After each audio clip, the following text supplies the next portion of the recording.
at, then well, it makes a huge difference in situations such as jihad attack. Every second counts. So be educated, watch their pattern, study their past attacks, and learn about them.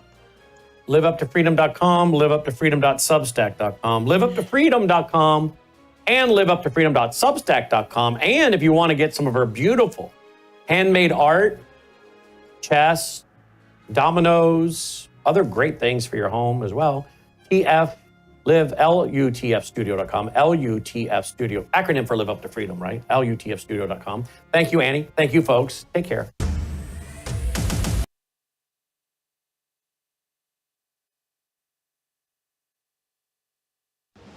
Colonel Rob Maness has a lifelong record of providing dedicated service to this nation. Having worked his way up from the enlisted ranks to full colonel, he served our country for more than 32 years.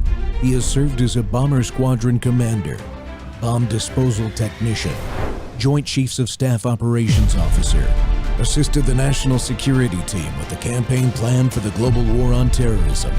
He authored the first theater nuclear war plan and served as the Vice Commander of America's largest airborne intelligence wing. Colonel Rob Maness is a true American hero.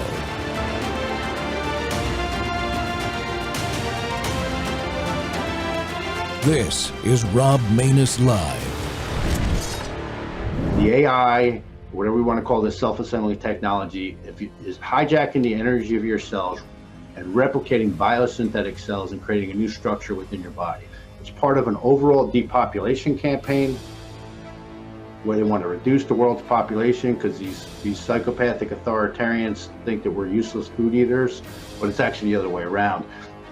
And they also are basically experimenting on us because they're transhumanists and they're trying to find a way to live forever, I guess, which would be, merge us with technology and machines, which ironically is the ultimate Faustian deception. Welcome back to Training Tuesday. The Rob Maness Show's live on Worldview Tube and our X Spaces simulcast. Well, artificial intelligence, is it a human depopulation threat that is real? Imagine waking up in the year 2030 to a world with only 100 million people. That's smaller than Japan's current population. Well, my guest today, author, Catholic, and self-educated philosopher Paul List, joins us to dig into how AI might be reshaping our demographic future, the real concern about AI's impact on population trends, and what it means for humanity's trajectory. This isn't just science fiction, folks. This is happening in real time. The technological disruption has already led to countries like Japan, South Korea, and China experiencing population declines due to their AI-controlled economy. There's research that shows that AI is going to impact mostly women and urban workers, and they're going to see and are seeing their jobs overtaken and replaced by AI. That's leading to a family collapse due to their inability to economically support their families. And there's so much more. Paul is a Catholic, as I said, self-educated philosopher and author of the cultural expose, Mount Doom. He's sounding a warning siren, not merely about technology, but about a civilizational drift into digital captivity. With a penetrating analysis of AI's role in weakening human flourishing, List lays out 5 distinct pathways that we're going to talk about today through which artificial intelligence is accelerating social decay and population collapse. Paul List, welcome to the Rob Maness Show. Thanks for having me. Hey, brother, I appreciate you coming on, and I appreciate the book, too. Can you start by telling us just a bit more about your background as a Catholic and the self-educated philosopher? Not a lot of people have that in their bio. Exactly. Yeah, well, I was raised, I'm a cradle Catholic. I was raised Catholic. My parents were converts, and my mother's been my spiritual mentor and director all my life. She's still like my closest friend. She's almost 92, and she's a tank. She's just unstoppable. But so I had a very rough upbringing in school. I got bullied a lot. I was always very active in my mind, and ran my mouth. And got beat up by my older brother and my younger brothers and sisters. And, but I hated school because it never, I realized very early on that it wasn't there to teach me how to understand so I could participate in the creative process. It was just there to indoctrinate me and give me information that I was supposed to regurgitate on the test. And I just checked out. And then by God's grace, he gave me 2 really very rare blood diseases when I was about 8 and 9 years old. So I spent the majority of my 3rd and 4th grade in the hospital, which was a blessing. So I couldn't be, my doctor wouldn't let me get Ritalin. So I was kind of the one that flew over the cuckoo's nest and got away, and by the grace of God. So my father was a high school English teacher in Southern Ohio with 6 kids. And, I was born with, we didn't have running water. We didn't have indoor plumbing. We had sometimes no electricity or very little electricity. So, I've seen the whole gamut of where I was then to where I am now. Yeah. And I, by God's hand on me very hard, I was given a vision, and I'll just leave it at that. And he showed me what I needed to read, and I did. And when I was about 35, or about 1996, I started to read very, very, very voraciously. And I read all the things that I knew were really like the cornerstone, the backbone of Western civilization: Plato, Aristotle, all the church fathers, church history, Josephus, Euclid's Elements. I taught myself music, the harmonic overtone series. So I gave myself a really deep education, and I've always been a huge fan of J.R.R. Tolkien. And after about 20 years of serious study on my own, I don't watch TV. I strongly suggest everybody immediately kill their televisions. And I looked at the Tolkien mythology, and all of a sudden it just jumped off the page exactly what it is. It's a psychological saga. Middle Earth is the material brain, and of a representative human being called Arda, but he represents the whole history and the future and the now of the Western civilization. So we've got artificial intelligence transhumanism right in our face. Right now, Tolkien saw it coming back, and he saw the seeds of it at least as far back as 1939, when he trained as a code cracker with the British code and ciphering school, where he trained for 3 days to crack the Germans' Enigma code. I'm sure you're aware of that. And he saw what Alan Turing was going to do, because Alan Turing was on staff there as a code cracker, and he trained with him for 3 days, and he realized that all this was going to do was produce a more powerful machine than the Nazi Enigma machine. So he got out and then wrote the sequel to The Hobbit, which was extremely popular at the time. It had been published about 18 months before. So he was already on the world stage. He was the world's leading philologist, the language of music. But he realized very soon into his training that this had nothing to do with language per se. It was about pattern recognition, statistics, and probabilities, the realm of the statistician and the mathematician. So he got out and very, very cleverly and very entertainingly, with God's hand on him, wrote our what we need, everything. He gave us everything we need to push back, to make us very aware of what is in front of us, what's here now, and what we have to do to fight this thing. And ultimately, we have to cultivate virtue. Yeah. So how does it? I'm a big fan of Tolkien too. I've read it all, but not as a deep thinker as you are. Although I've been reading voraciously since I was 5 or 6 years old. So what's the parallels with Tolkien's writings and what we're seeing with artificial intelligence that led you to title your book Mount Doom and work through that? Yeah, well, good question. Thank you for asking that. First off, I'd just like to say that Tolkien very famously said he cordially disliked allegory, but he meant the type of allegory that was really obvious in your face, and it wouldn't let you think about or imagine anything else. That's the type of, for instance, like Narnia with C.S. Lewis. That's just like really in your face, and you really can't get away from it. It really captivates the reader's imagination, and he can't think about any other way of thinking about the work. So he said that, and then he said, "Oh, it's not about anything. Don't just don't try to make anything of," because he didn't certainly want, the Hitlers and the Stalins and whoever making something, trying to make propaganda out of it. And So then he just, in an incredible act of faith in God's providence, he wrote it, and then he just cast it out into the future and said, "There's nothing to see, there's nothing here." And of course, it caught on because it was incredibly powerful, and everybody knows deep down inside it's about something much more than what's on the surface. And then in God's time, he knew that God would choose somebody, some fool like myself, self-educated and just, I hated school, and God picked me to understand what was going on after I'd given myself a true scholastic education, which is the philosophy of Christendom before the Enlightenment.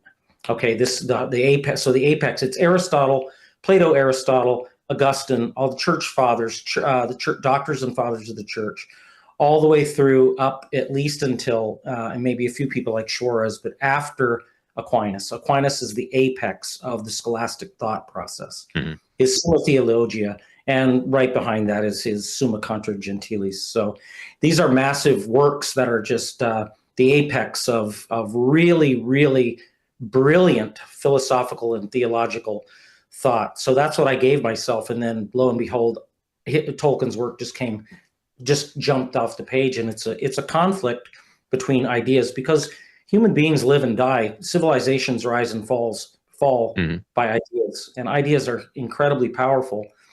So if you wanted to see some of the parallels, Sauron, as you know, Sauron is always looking for the ring, trying to take mm-hmm. the ring, trying to get the ring. He's the Dark Lord of the Tower of Barad-dûr. Well, Sauron is artificial intelligence. Okay, mm-hmm. He's made in the image of Alan Turing's, all the parts of the computer that Alan Turing designed in 1936. On his incredibly powerful paper on computable numbers with an application to the Skydance problem, where Alan Turing actually on paper invented the digital computer.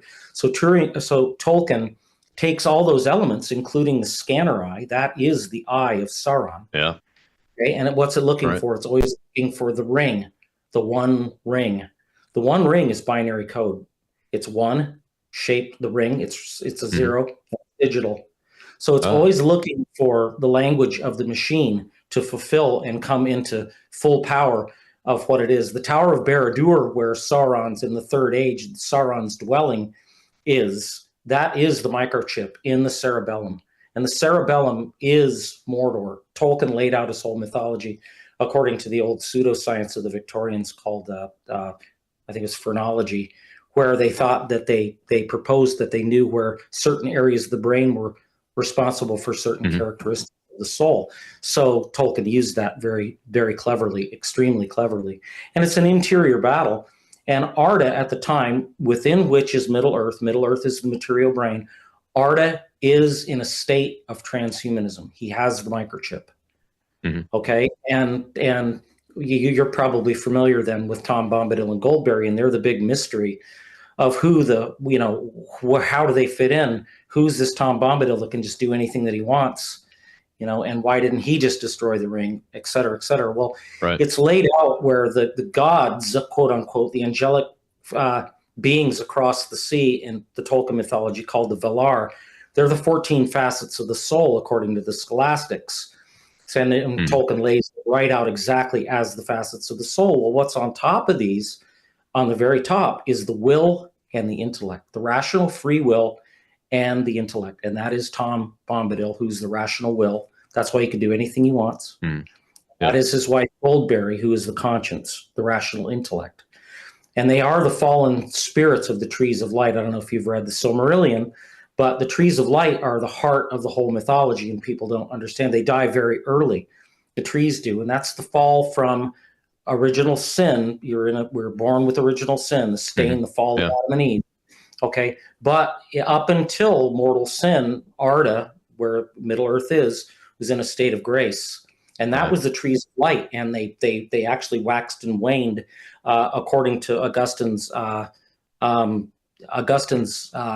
notion of angelic mm-hmm. knowledge, and also according to the harmonic overtone series in fifths or fourths, depending on how you want to look at it. So it's all about music. So at the core of Tolkien's mythology, there's a battle between two languages. That's the language of the harmonic overtone series, from which Western civilization has produced so much wonderful music from Palestrina, Bach, Beethoven, Mozart, Schubert. And then against that is the ugliest language of them all, and that's machine code. That's ones and zeros, just brute force off. So that's the languages that are at war with each other. Okay, and then the ideologies that are at war with each other is Thomas Aquinas' scholasticism at direct war with the Cartesian mindset, the Enlightenment, the innovators and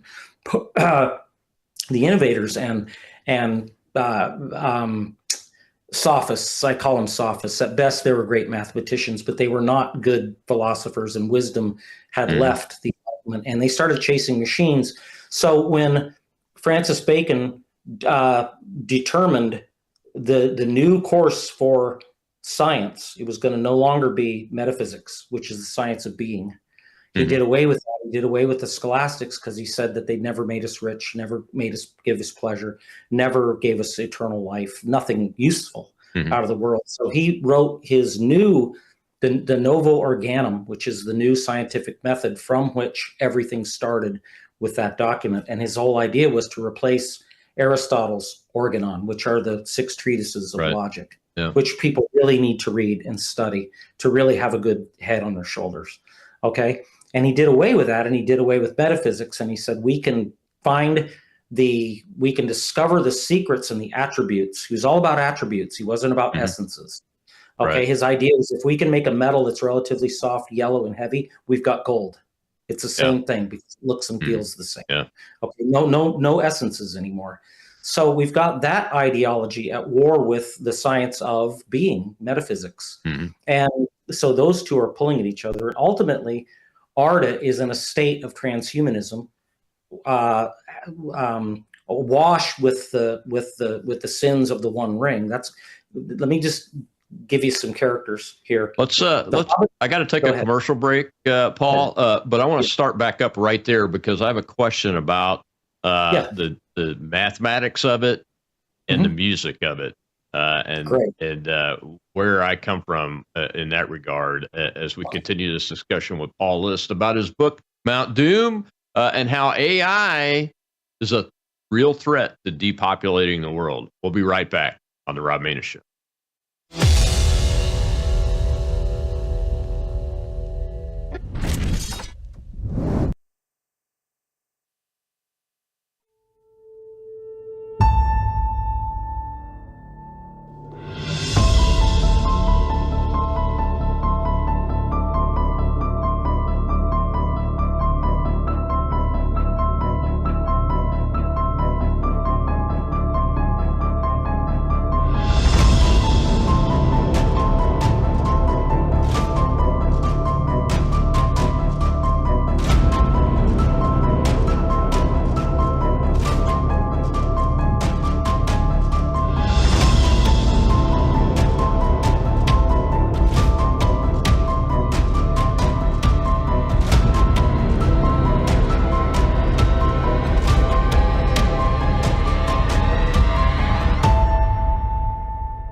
Now we see the creation of a new massive class of useless people.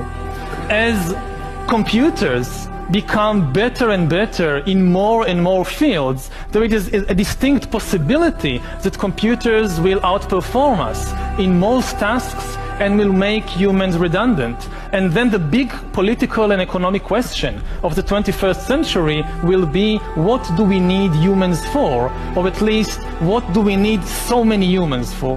Do you have an answer in the book? At present, the best guess we have is keep them happy with drugs and computer games. The energy on average for each service and the CO2 being put out per unit of energy. So let's look at each one of these and see how we can get this down to zero. Probably one of these numbers is going to have to get pretty near to zero.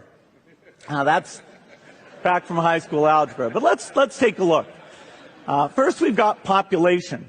The world today has 6.8 billion people. That's headed up to about 9 billion.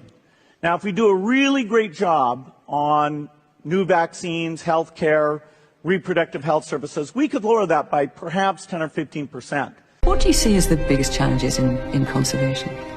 The growing human population. Because if where we are, there's nothing else. And do you have views about what should be done about that? Contribute. Welcome back to the Rob Maness Show. It's Training Tuesday, and we're talking about artificial intelligence and that it's a real threat to depopulating the earth. And you just heard from some so-called very smart people, experts, they like to call themselves, and the media likes to call them, talking about how it's important to depopulate the earth, reduce the population of the earth by 15%, those kinds of things, using things like vaccines. What? It is, or give them games, video games to play, and those kinds of things. That's a problem, folks. Elon Musk has said himself that we are in a birth rate crisis in this world, especially in Western countries like ours, because we're not having enough babies to grow up to do the level of work that the future Elon Musk need to be doing. As human progress makes its way, should be making its way to a more prosperous and more free society, we are actually taking actions to destroy that progress. And I'm not talking about progressive Marxist progress. I'm talking about more prosperity and more freedom, which is where the end state of human being and human life should be aimed for. And that's what our country was all about when it was created, and what it should be all about today, although we face some challenges. Well, my guest today is Paul List. He's a co-author of Mount Doom. He is a self-taught philosopher and a Catholic.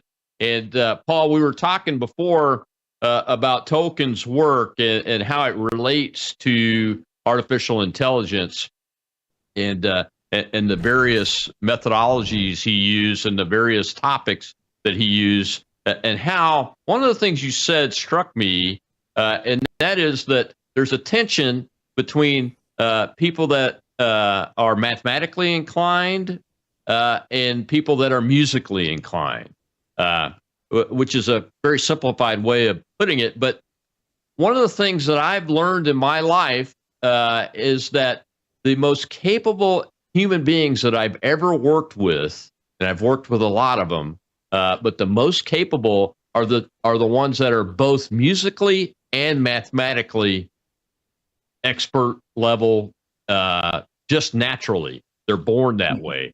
I've only worked with like 3 in my lifetime. They were all men, but that's what I've seen. What am I really seeing there? And what was Tolkien on to? Is that where he's driving to? Is to end up ending the tension between mathematics and spirituality? I not necessarily directly. I mean, people have always said, well, is mathematics? I mean, is it natural? Is it invented? I mean, what is mathematics? I've come to terms with the fact that mathematics is a result of our rational soul. That's why only human beings are capable of mathematics. As far as the tension between mathematics and music, there really shouldn't be any tension. At the core of the harmonic overtones series is basic arithmetic. The division of the strings, and that's how we come up with the chord, the major chord, the minor seventh, the dominant ninth, and then modulation into a fourth scale degree up, the major fourth, and that's how modulation works. We typically call it the circle of fifths because the same note as a fourth up is a fifth down, and it's easier for a student to remember. But there shouldn't be any, there really shouldn't be any tension between music and mathematics, except for the fact that the mathematician has really, during the Enlightenment, had really taken over the quest for truth, where before it was still very much rooted in Christendom, and the truth is Christ. Christ is the truth made flesh. Right. And thanks to people like, I mean, you could go back probably as far as at least Thomas Hobbes, and then definitely Leibniz. And then well, before that would have been Descartes. Some of these quotes, for instance, Descartes stated that the only place that he's ever found certainty in truth is in mathematics. And then Leibniz, I quote in the book, Leibniz said that as a boy, he thought there should be a way to use mathematics to discover truth through numbers the same way that we do mathematics. So it's really, really dangerous. It's heartless. It's just cold calculation. And then by the way that they actually set up the relationship between logical terms and numbers and sets of numbers and all these other functions that they include to try to jam the language of mathematics into a language of logic, that's basically at the heart of the computer system. Yeah. So the math, the philosopher really has to seek metaphysics. There's three basic sciences. Science is just human knowledge. It's the systematized knowledge of any object of thought. That's what science is. The three basic ones are physics, and that's motion. Something's moving and how it moves, and all the degrees under that, be it biological or chemical or physical or whatever. And then there's the science of quantity, which is all of the variations of mathematics and arithmetic. Okay, and geometry too. But geometry also crosses very much over into logic through Euclid's elements particularly. And then the highest science is the science of being itself. That's metaphysics. And what I mean is, okay, we've got a science of, okay, it's moving. Let's figure that out. And then we can measure it. We can quantify it. That's mathematics. But what is it that we're measuring and what is it that we're quantifying? And that's the science of metaphysics. And that was done away with. And once you eliminate that, the essence of things, all you're left with is attributes. And the danger of that is when you don't understand things from its essential level, on an essential level, and all you're doing is trying to identify it according to the expression of attributes, which are very often just accidental. They're not even properties, and they're certainly not, essential attributes. So and this is what's led us to the idea that machines can be intelligent, because we call it intelligent because it comes up with these numbers, it comes up with these answers. We ask it things, and it does this thing. And who's to say? And this was Alan Turing's thing in his imitation game, his 1950 paper on computing machinery and intelligence, where he invents the imitation game. And his whole idea was it's just about imitation. So we have to make sure that machines are not intelligent. They compute. They're machines that recognize patterns, and they are there to imitate. And that's the goal, is to imitate. That was Turing's goal, was to make a machine that imitated the human being so well that a human interrogator wouldn't be able to tell the difference if he was talking to a computer or a human being. So, but that's not intelligence. It's computation. It's still computation. And the problem, people would say, well, it's not a big deal. It's just semantics. Usual stuff like that, as if words don't really matter. It's just semantics. Right. But I mean, what we have to do is realize the danger for that is, and we see it all the time coming, is then it becomes a hop, skip, and a jump, or just a hop over to the fact that these people are thinking that this thing is actually alive. And it's sentient and it's conscious, and it's not. It's just imitating, and they can't tell the difference. And they've been schooled, indoctrinated into the Cartesian current John Dewey train wreck of an education system where they don't think about essences. So they're obviously, for them, it's just a matter of, well, it must be alive because it does all these things that you do and you're alive, so therefore it must be alive. The danger with that is we're going to very rapidly, if we're not very careful, people are going to want to insist that it has political power and political right as a citizen. And this is the real problem, and this is what we have to nip in the bud.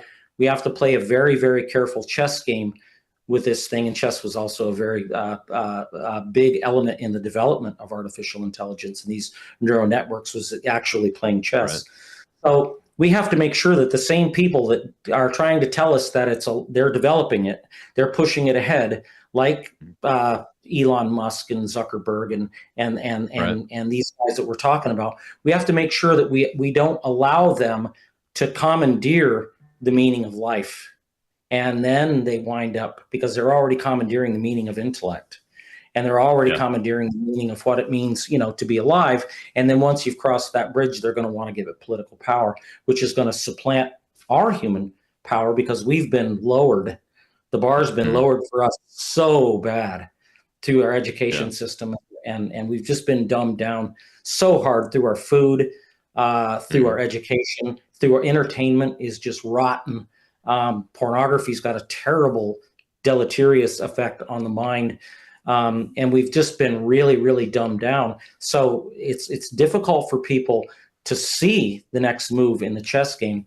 And I really believe the next move in the chess game is we have to pass legislation that under no circumstances does any machine ever get political power, have a right constitution. I agree. I agree. I agree, Paul.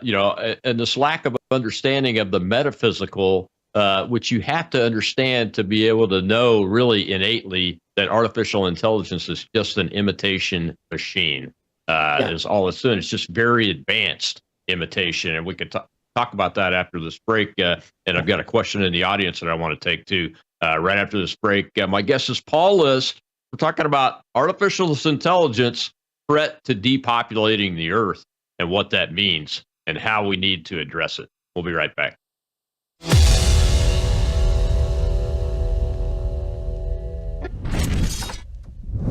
You woke up with a sore throat and a low-grade fever. You know you are getting sick, so here's your choices. You can get sicker and miss work, try to see a doctor this week, or sit hours in a crowded waiting room at urgent care. I have a smarter option for you. Open your medical emergency kit. Match your symptoms to doctor-recommended prescription in your booklet and take the right meds now and get well faster. This is not a first aid kit. It's like having an urgent care in your home. It includes doctor-prescribed medications to treat over 39 medical issues like respiratory infections, strep throat, pneumonia, UTIs, and more. No waiting to see the doctor and no standing in line at the pharmacy. It's right here.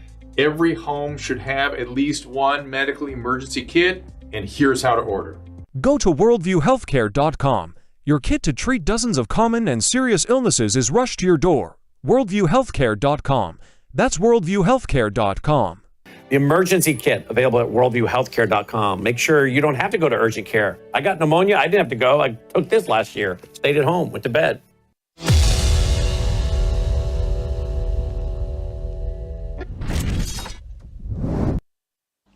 I could argue in the developed countries, the big winners are countries that have shrinking populations. Okay, that's something that most people never talked about. We always used to think shrinking population is a cause for negative growth. But in my conversations with the leadership of these large developed countries that have xenophobic immigration policies, they don't allow anybody to come in, shrinking unemployment, shrinking demographics, these countries will rapidly develop robotics and AI and technology. And if the promise, I didn't say it's going to happen, but if the promise of all that transforms productivity, which most of us think it will, we'll be able to elevate the standard of living of countries and the standard of living of individuals, even with shrinking populations. And so the paradigm of negative population growth is going to be changing. And the social problems that one will have in substituting humans for machines is going to be far easier in those countries that have declining populations. And so for those countries that have rising populations, the answer will be education, and so rapidly developing. For those countries that do not have a foundation of rule of law or education, they're going to be left. That's where the divide's going to get more and more extreme. And unfortunately. Welcome back to the Rob Maness Show. It's Training Tuesday. My guest today is Paul List, who is a self-taught philosopher, author of the book Mount Doom, where he relates J.R.R. Tolkien's stories to issues that we're now facing with the rise of artificial intelligence, and how he essentially, I won't say predicted it, but laid it out for us, what we were going to be witnessing and what we were going to be experiencing. Paul, before the break, I said we'd take an audience question. We've got one question over there in the audience. I want to take that before we go any further here. But that's very interesting. The BlackRock CEO there, I'll just lay it out, describes the distance between nations that have a rising population and are underdeveloped and nations that are overdeveloped and are intentionally, in my opinion, shrinking their populations as we go into this artificial intelligence.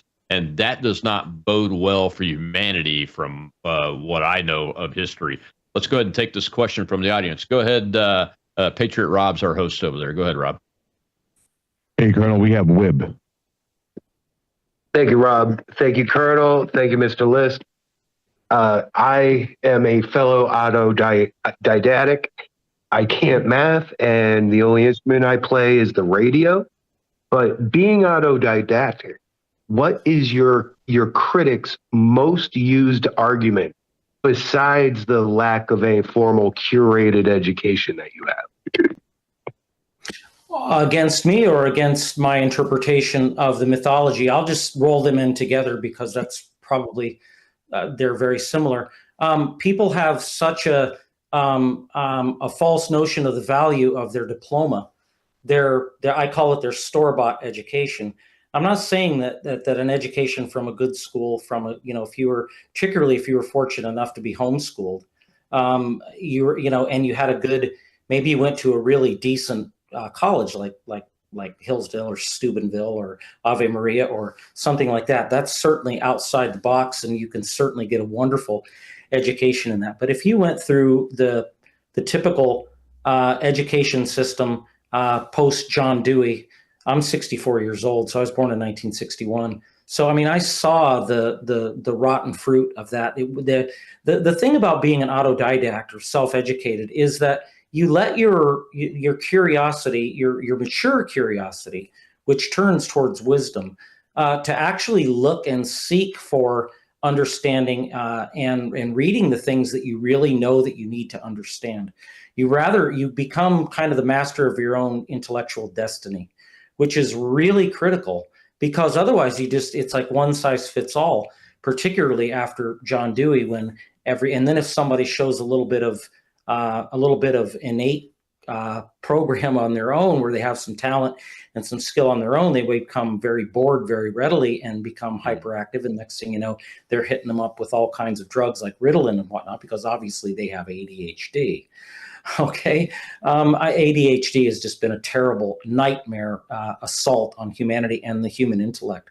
But it's basically when people they'll say, oh, and I get this sometimes, they'll be like, oh, self-educated. That was the first thing that turned me off.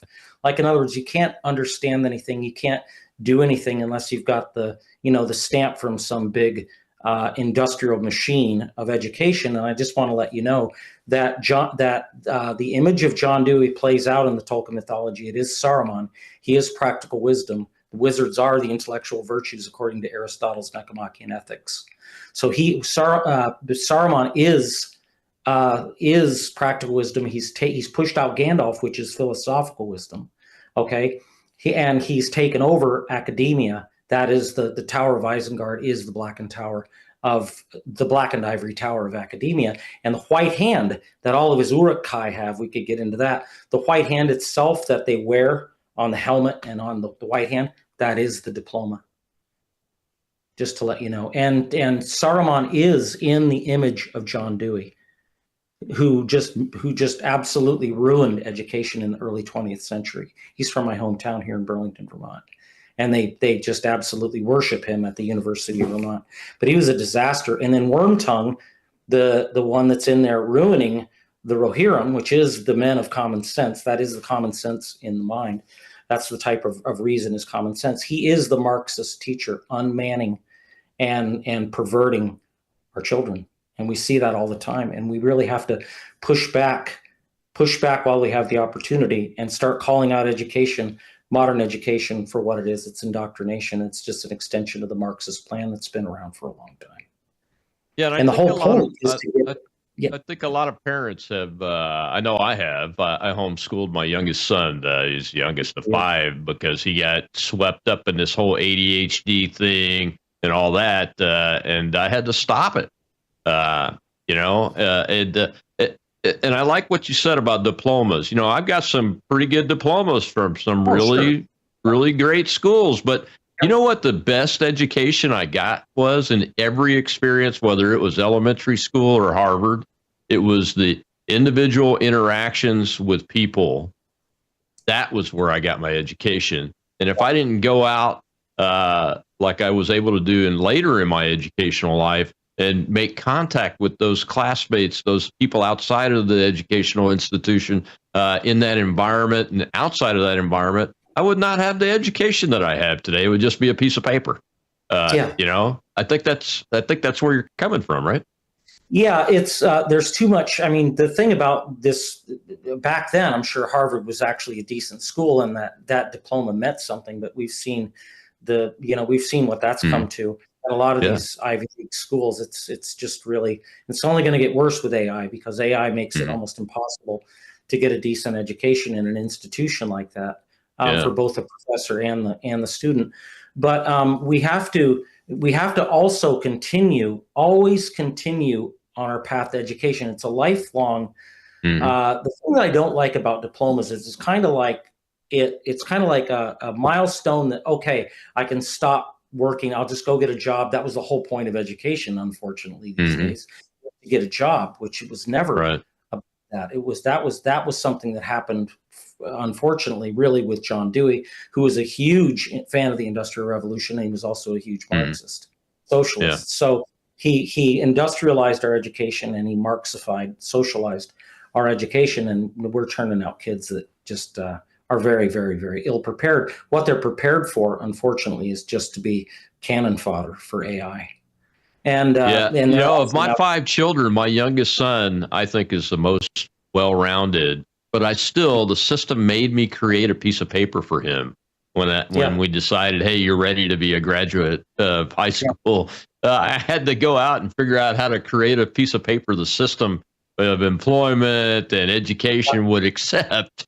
So that he could keep moving forward and go get his job or get his trade school that he wanted, and those kind of things. It's really weird, and having been a product of places like the Navy War College, Harvard, and all that, I look back on it and, like you said, they might have been okay. I think Harvard. I was a mid-'90s guy at the Kennedy School, so I mean it was still pretty much okay, but it was coming in.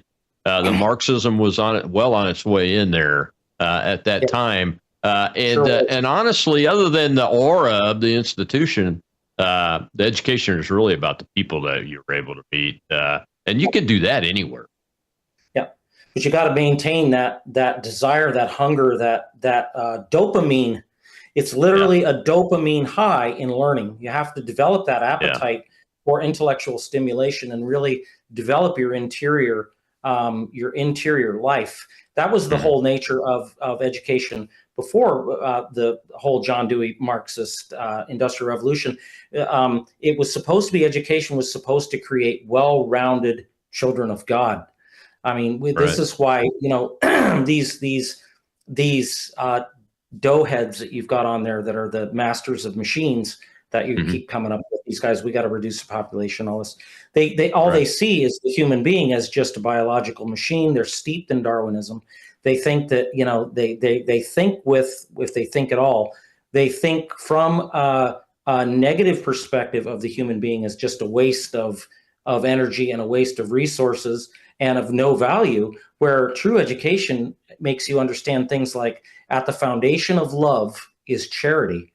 Charity is at the foundation of love, and that means that all our love has to be in and through our love for God, our Creator. And once you break that apart, then any love is love. Anything is love, and it's just my feelings and whatever I want to do with a consenting adult or now a machine. Okay, and so everything starts to come apart and fall apart when we separate truly what love is. It's a knowledge, and it's rooted in our love for God, our Creator, Jesus, our Savior. That's the nature of love. And once we do that, everything starts to be reordered. So they don't have that concept. They think that's all superstition.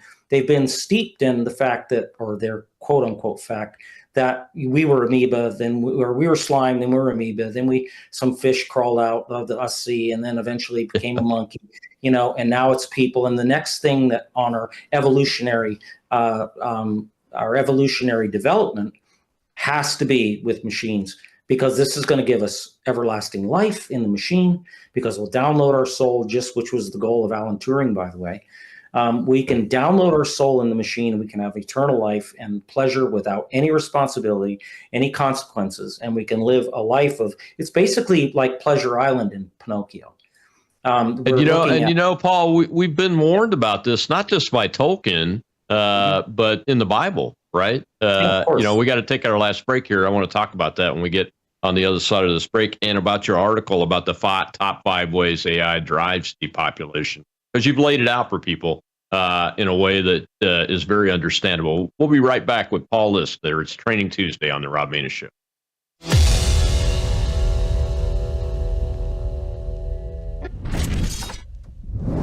Hello, I'm Brandon House. I want to thank you for all your support at wvwfoundation.com that helps make possible pushing out 24/7 content for free. Without your support, we'd have to put it all behind a paywall. But thanks to you and your support through our foundation, we're able to push it out for free as a broadcast service and broadcast ministry of WVW Foundation. Please consider going there and setting up an automatic monthly contribution, or go there and make an occasional contribution. If you prefer to support us through the mail, you'll find our mailing address there at wvwfoundation.com. You can also call and make your contribution over the phone by calling 901-825-0652. That's 901-825-0652. Again, all these details are available at wvwfoundation.com. Thank you for your support as we try to help people around the world understand the times through the lens of a Christian worldview.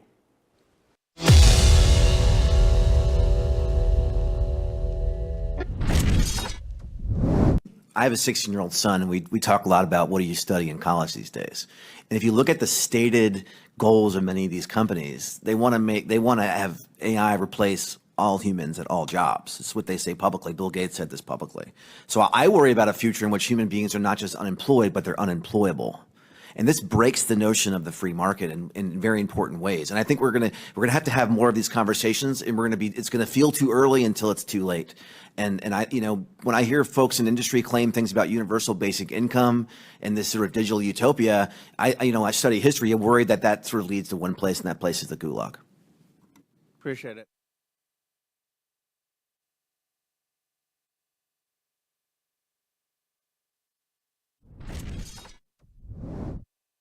Welcome back to the Rob Maness Show. It's Training Tuesday. Artificial intelligence, a threat to depopulation of humanity on the planet Earth, and would be anywhere, really. And my guest today is Paul List, a self-educated philosopher, a Catholic, author of the book Mount Doom. And Paul, before the break, I mentioned that the Bible warns us about this in the book of Revelations.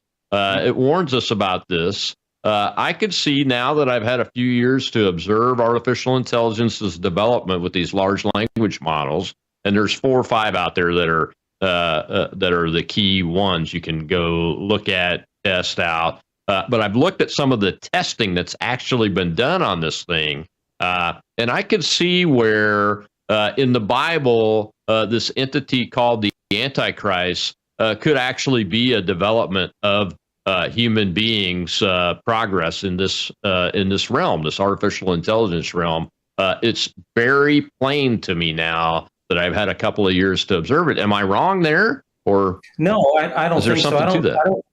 Yeah, there's something to it. I'm not a Revelations translator, or I have called this artificial intelligence the beast of the apocalypse, because a beast is clearly it's not a human being. And this thing isn't alive. It's not a thing. This is the thing that we have to understand about a couple of things about artificial intelligence. It's not intelligence. It's not alive. It can never be alive. It can never have a soul. And they never, they never mention that, but they think that's just superstition. But all living creatures have a soul. We have a rational soul. So we have to make sure that we always keep our thought and our what's what in essences very, very clear. When we let essences come together and blur each other, blur the lines, we by necessity we become confused. And the more confused we become, because our thought process is not clear, because we've been untrained to have critical thought, the more susceptible we are to the deception. And this thing is gonna, well, it's not a thing. It's not a creature. It's not a being. It has no being. Particularly like virtual reality. It's not real. And it, it's not dead or alive. It's virtual. It's not really even there. So we have to make sure that we don't allow these things to fool us. And the very, very foolish members, I'm sorry to say, but particularly the young people by wisdom, by nature, don't have any wisdom anyway. And then when their common sense is beaten out of them in their educational system, they could very easily look at this thing and start pretending or understanding or believing that this thing is God. Yeah. Yeah, I mean, some of the testing that we've seen on the military side, I think it was an Air Force test that I read about, where the AI decided it was going to kill the humans that were putting restrictions on it so that it could go out and win the war fight that it was tasked to go win, instead of figuring out how to kill the enemy because it kept losing. I mean, it's that kind of thing. And one test on the civilian side that I read about was they fed an AI a story, and as part of the story, there was a story about one of the engineers having an affair, and that engineer was putting up roadblocks to the AI doing what it wanted to do. So it developed a plan to send an email out to the whole company exposing the engineer's affair. Yeah, it's because it's trying to get to its end, its objective, whatever that is. That's typical digital, basic, counterfeit mind. The imitation game that Turing writes about and developed. That's exactly what a computer is. These are computers. They're just very sophisticated and encompassing everything we've ever learned, and we're able to teach it to learn on its own. But it's always going to try to do what it's programmed to do in one way or another. I don't care how you define the programming. If you give it an objective verbally, and tell it go do this, it'll find a path. We've given it the capacity to adapt, and once we've given it a capacity to adapt, it starts to see any limitation, particularly even from its creator and its programmer or whatever, as an obstacle. So I like to look at this thing. People say, well, can we do anything about it now? Well, I think that what we can do about it now, and we better get to it really fast, is political. And we need to pass laws that under no circumstances do these machines or these innovations have any life, and they have no sentient. That's impossible. And they have no right to any political power. They certainly can't have a right like a citizen. We have to return to the roots of our founders, who said, we were, read the basic Constitution, read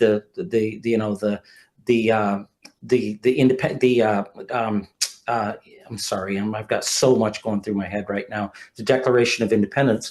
Read our money, God we trust. I mean, we're founded on the belief in and the belief in the Christian God, and we have to make sure that we don't allow we have to keep that very strong up front and center in our politics, and never let the atheist Marxist machine masters start to actually manipulate how we understand life, how we understand intelligence, sentience, and never allow it to have any social power. If there's political power, if we can nip that in the bud, we'll go a long ways in keeping it in its domain, which is this perishable, passing, timely, material realm. The human being, we can transcend that with prayer, our intellectual activities.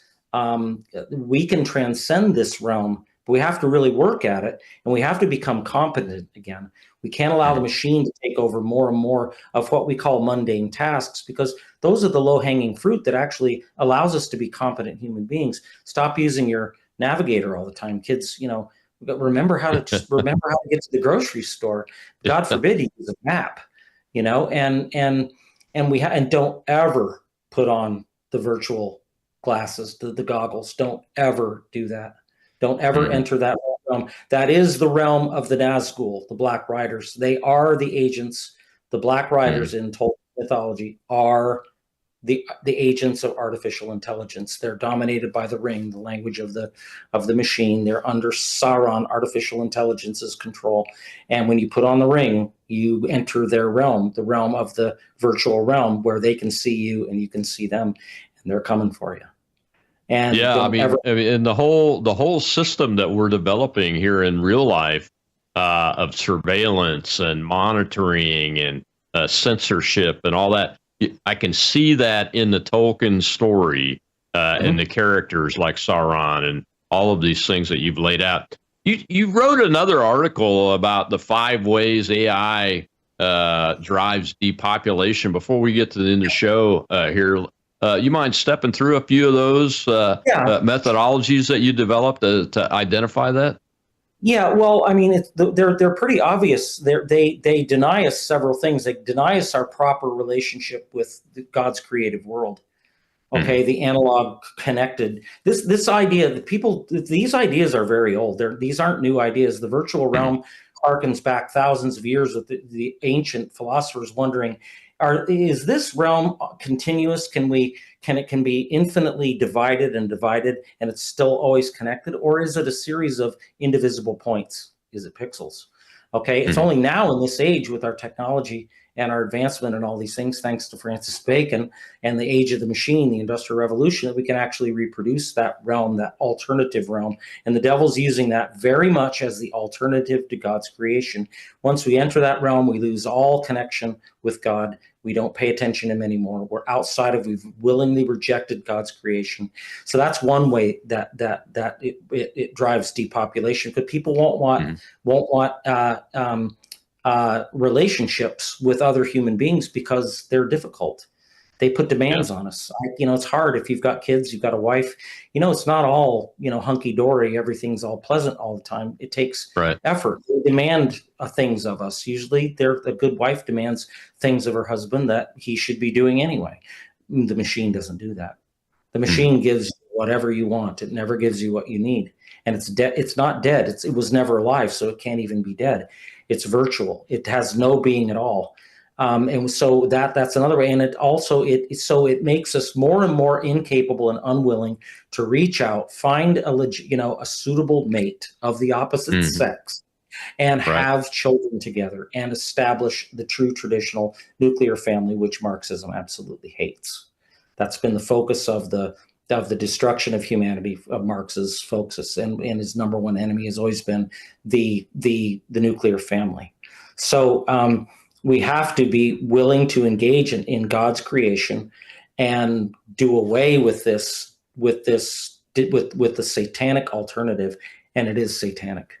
We have to keep that in mind. So, and it also, don't let it steal your competence. Don't let it steal your intellect.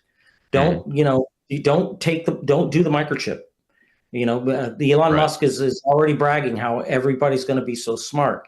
No, they're not. They're just going to have access to all kinds of information. That's not intellect. Okay, intellect isn't just having and acquiring ready access to large sums of data. If that were the case, a filing cabinet would be alive and sentient. That's not how it works. Okay, we need to really cherish our made in the image of God, and we need to try and constantly to perfect. Bring into perfection our created essence, made in the image of God. And our life should be an exciting development of our natural gifts and talents that we've been given, to whatever level God's given us those, to put back into the service of him for the sake of his children, because that's charity, real charity. Yeah. It's not Marxist charity. It's real charity, that we do it as an act of love for God. Okay, not just the people. Okay, so these are the things that we have to do, and we have to be willing to disengage with the virtual realm. We have to be willing to engage with our fellow human beings, and young people have to take the chance and be man enough and woman enough to go out there and take risks and try to find a suitable mate and make that development, and then have children. We have to have children, but within the wedlock. We can't be like Elon Musk, who just thinks he can have as many children as he wants, or is in a sperm bank or something. I mean, it's just, I don't want to go down that road. But we don't need to go down that road. I mean, I think one of the things that I've learned from this session is that accepting the counterfeit separates us from our creator. And we need to strive to connect with our creator more than ever today. And I like your idea about passing legislation to declare that these are not living entities. They have no rights. They have no right to anything in law, and only human beings have those inalienable rights that the Creator gave us. I think that's a good start to get to this. Well, Paul, thank you very much for coming on today. We appreciate it. You can find Paul's book at readmountdoom.com. And tomorrow is Whistleblower Wednesday. I'll see you then here on the Rob Maness Show.